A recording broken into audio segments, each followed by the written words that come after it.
Selain banyak mitos kehamilan, juga memiliki tradisi dari adat budaya di wilayah masing-masing.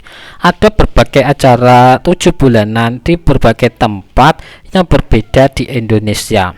Salah satunya mitoni, acara dalam adat Jawa yang hingga kini masih banyak dilakukan oleh ibu hamil.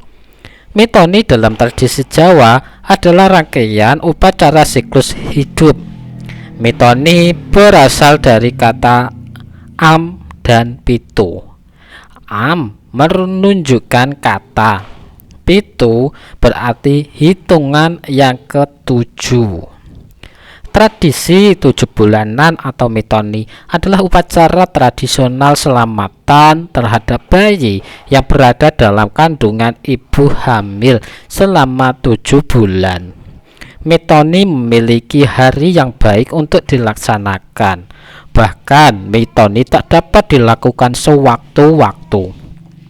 Waktu yang dipilih untuk acara mitoni adalah Selasa, yaitu Senin siang hingga malam, dan Sabtu, Jumat siang sampai malam. Mitoni dilakukan secara sederhana di halaman rumah. Pada zaman dahulu, mitoni dilakukan di pasreh, yaitu tempat di mana kaum petani memuja Dewi Sri atau Dewi Padi. Upacara mitoni dipimpin oleh orang yang dituakan atau orang yang paling tua di dalam keluarga.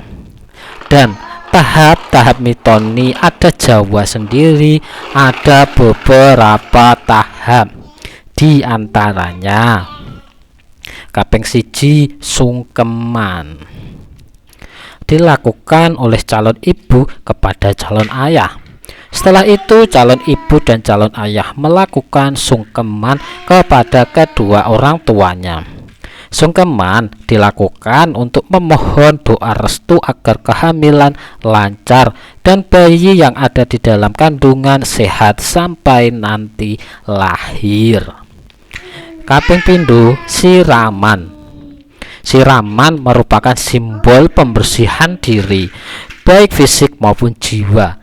Air siraman sendiri berasal dari 7 sumber mata air berbeda. Kaping telu pecah telur. Calon ayah melakukan tahapan pecah telur, yaitu sebutir telur ayam kampung ditempelkan lebih dulu di dahi dan perut calon ibu, lalu dipecahkan ke lantai. Prosesi ini bermaksud agar persalinan nantinya berjalan lancar. Kaping papat memutus janur atau lawe. Dalam prosesi ini janur diikatkan ke perut calon ibu, lalu calon ayah akan memutus janur tersebut.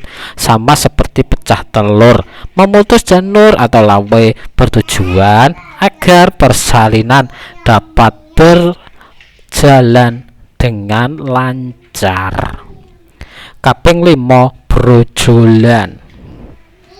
Prosesi yang melibatkan kelapa gading muda yang diukir gambar Kamajaya dan Dewi Ratih. Prosesi ini dimaksudkan agar bayi dapat lahir tanpa kesulitan. Kaping 6 pecah kelapa. Calon ayah mengambil salah satu kelapa tersebut dengan mata tertutup, lalu ditempatkan di area siraman. Ya, itu dilakukan untuk memperkirakan jenis kelamin si calon bayi. Kaping 7 ganti busana. Upacara ganti busana ini akan menggunakan 7 jenis kain yang melambangkan 7 bulan dan harapan bagi si bayi. 7 kain melambangkan Sido Mukti atau kebahagiaan, Sido Luhur atau kemuliaan, Samenram atau agar cinta kedua orang tua bertahan lama, Udan Iris atau agar kehadirannya menyenangkan orang di sekitarnya. Kemudian cakar ayam atau kemandirian, kain lurik bermotif lasem atau kesederhanaan. Pada saat pemakaian kain ke-6, para tamu undangan akan ditanggapi kurang cocok dan yang kain ketujuh dengan bilang cocok. Kaping 8 jualan cendol dan rujak. Selanjutnya, di mana calon ayah dan calon ibu memeragakan berjualan cendol dan rujak, di mana calon ayah memayungi calon ibu saat berjualan. Uniknya, uang yang dipakai adalah uang koin dari tanah liat atau kreweng. Kaping 9 potong tumpeng. Serangkaian proses mitoni terakhir dengan potong tumpeng. Tumpeng berisi nasi dengan 6 tumpeng kecil di sekelilingnya. Ya, itulah berbagai rangkaian acara prosesi mitoni. Syukuran ada jawab 7 bulan kehamilan yang sudah ada sejak dulu dan masih dilakukan hingga saat ini. Ya, semoga informasi ini bermanfaat lan matur nuwun.